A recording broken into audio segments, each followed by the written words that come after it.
And first thing we want to do is make a duplicate of our background layer. So hit Control J a couple times and get a couple copies of that. And I'm going to close this out because my computer is going to crash if I keep that open, I think.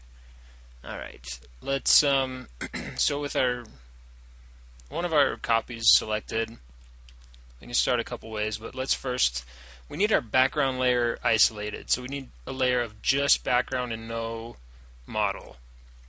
So grab a lasso tool and just delete her.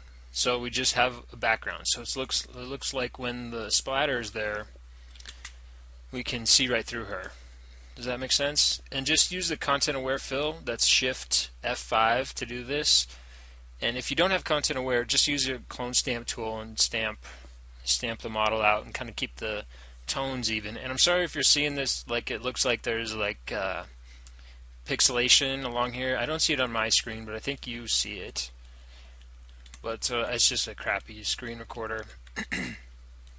But okay, so there's our background that we can work from. It's not perfect, but it's good. So what we want to do now is select our model and make a couple layers of her. So grab your magic wand tool, and that's the W key. If you don't have it, quick selection is what we want. And then just paint in the selection you want, which is her. Grab the shoes and the feet and the skin, and and masking you can make as perfect or imperfect as you want. Doesn't matter. I want to make this quick, so we'll make it simple. But okay, with our model selected, what we want to do is hit Control J again. Now with her selected, it'll bring only her to the next layer up. So, and that's what we want. So hit Control J, and there she is. So if we hit Alt click on this eyeball here, we can see just that layer, and that's what we want. And if we Alt click again, we can bring everything back. Now we don't want this to show, this layer down here by my mouse, so make that invisible, but we do want a copy of this layer here. So hit Control J again, last time, and we have another copy. So now we're all set to go, and basically here's the meat of the project. So with layer 2, the bottom layer of the copies that we made, go ahead and hit Filter Liquify, and with a big brush, just get weird and bring her out in the direction you want the scatter to go. Does that make sense? So we want her to scatter out this way, so just get crazy. And, oh my gosh, she looks so weird. It's my ideal woman. Alright. Click OK, we'll let this render. And it doesn't matter how it looks, just get her off to that side and we're going to mask her out anyways. So with that layer selected, click the layer mask icon down here, and it's filled with white now, so just hit Control I to invert that and hide her. So that's good. So now with that done, let's go up to our other layer that we made and make another mask. So with that one white, what we're going to do now is paint in the splatter with our brushes.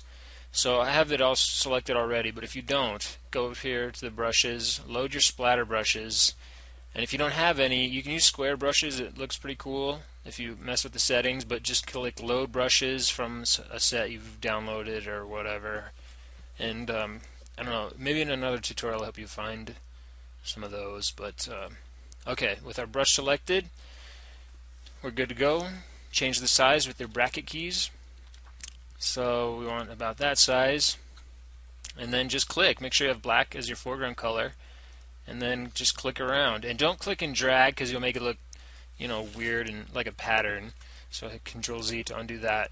Just to make variations, just grab another brush, and then click again, and then you can bring up your brush palette even, kind of change the direction, and just make it look to your liking. So I'll change the size, click again, and just make this look however you want, as little or as much.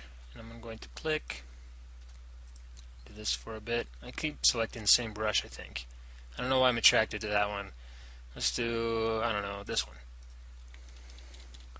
change the direction, and I know I just did what I said not to do, but I'm trying to make this quick. Oh my god, too much. Control Z, and small ones on her face, because I want her face to, whoops, zoom in, zoom out. Alright, so that's okay, and it's not great, but you get the idea. And basically, with this other layer, we want to do the same thing, just opposite. So on the black, we want to paint with white.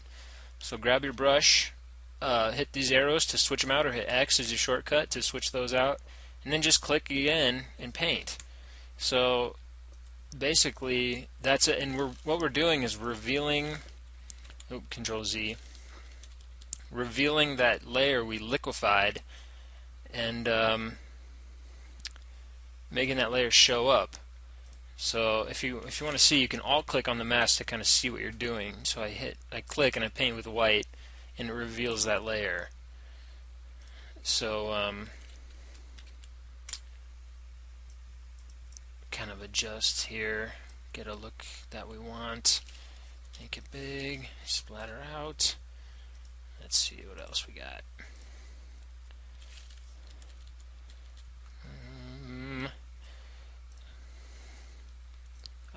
I don't like too much by her face. And if you want these colors to be different, just go ahead and go back here and, filter, you can liquefy again and adjust this to how you want.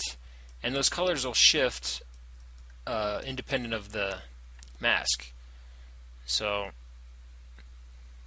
that's kind of neat. So just click, Control Z, Z, make sure you're on your mask.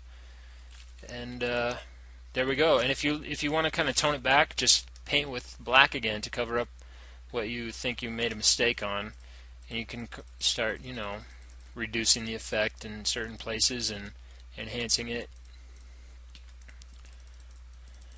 And I want to get in here with her face, because I want her face you be able to see. So that looks okay. And basically, there we go.